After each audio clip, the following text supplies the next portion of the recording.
சரி, சயின்ஸ் அப்படிங்கிறது வந்து லட்டின் லாங்குவேஜ் வந்து சயின்சியா என்று சொல்லப்படுகிறது. அந்த சயின்சியா என்று சொன்னால் அறிதல். அறிதல் தான் அறிவியல், சயின்ஸ் என்று சொல்கிறோம். பார்த்தீங்கன்னா அறிதல், நீ பார்த்து கற்றுக்கிட்டு உன் பொது அறிவுக்கு ஒத்து வந்தால் மட்டும்தான் நம்ம அதை ப்ரூவ் பண்ணுறோம். சரி, இது கரெக்டு நம்ம ஒத்துக்கிறோம் இல்லையா? ஸோ அந்த சயின்ஸ் அப்படிங்கிறது வெறும் அறிஞர்கள், பெரிய பெரிய அறிஞர்கள் சார்ந்து தான்ப்பா அது பேசப்படும் அப்படிலாம் கிடையாது. ஒவ்வொரு நாளும் அறிந்து கொண்டே தான், லேர்ன் பண்ணிக்கிட்டே தான் இருக்கணும் நீங்கள். அதனால் அறிஞர்கள் அப்படின்னா அதெல்லாம் முடிஞ்சிருச்சு, அவங்க அறிஞர்கள் பட்ட பேர் அவங்களுக்கு வந்துருச்சு, அதனால் இனிமேல் அவங்க படிக்க மாட்டாங்க, அப்படி கிடையாது. டெக்னாலஜி வைஸ் இன்னைக்கு இருக்கிற இந்த ஜென்சி பசங்க சொல்கிறோம் பார்த்தீங்களா, உங்ககிட்ட யாருமே இன்னைக்கு வந்து போட்டியே போட முடியாது. ஏன்னா டெக்னாலஜி அந்த அளவுக்கு அடாப்ட் பண்ணக்கூடிய ஒரு ஜென்ரேஷனாக நீங்கள் வந்துட்டீங்க நீங்கள்.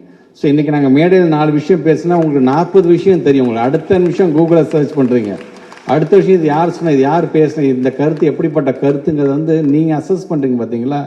ஸோ அப்படிப்பட்ட ஒரு சேலஞ்சிங் ஒரு வேர்ல்டில் நம்ம இன்றைக்கி எல்லாருமே வந்து பயணிச்சுட்டு இருக்கோம். நாங்கள் டெக்னாலஜி இன்றைக்கி வந்து சாதாரண சின்ன சின்ன விஷயம்லேருந்து பெரிய விஷயத்துக்கும் டெக்னாலஜி மூலமாக உலகம் முழுவதும் பேசப்பட வைக்கிற அளவிற்கு நம்முடைய அறிவு நமக்கு வளர்ந்துருச்சு. ஆனால் நமக்கான சேலஞ்ச் என்ன தெரியுமா இருக்க போகுது? ஆர்டிஃபிஷியல் இன்டெலிஜென்ஸ்லாம் வந்துருச்சுன்னா என்ன கேள்வி கேட்கணும் அப்படிங்கிறதுக்கு ஒரு அறிவு வேணும் பார்த்தீங்களா, அதுதான் ரொம்ப முக்கியமாக போயிடும். ஏன்னா நீங்கள் கேட்குறது இது கேட்கணும்னு தெரிஞ்சால் ஆர்டிஃபிஷியல் இன்டெலிஜென்ஸ் உங்களுக்கு பதில் சொல்லிட்டு போயிடும் உங்களுக்கு.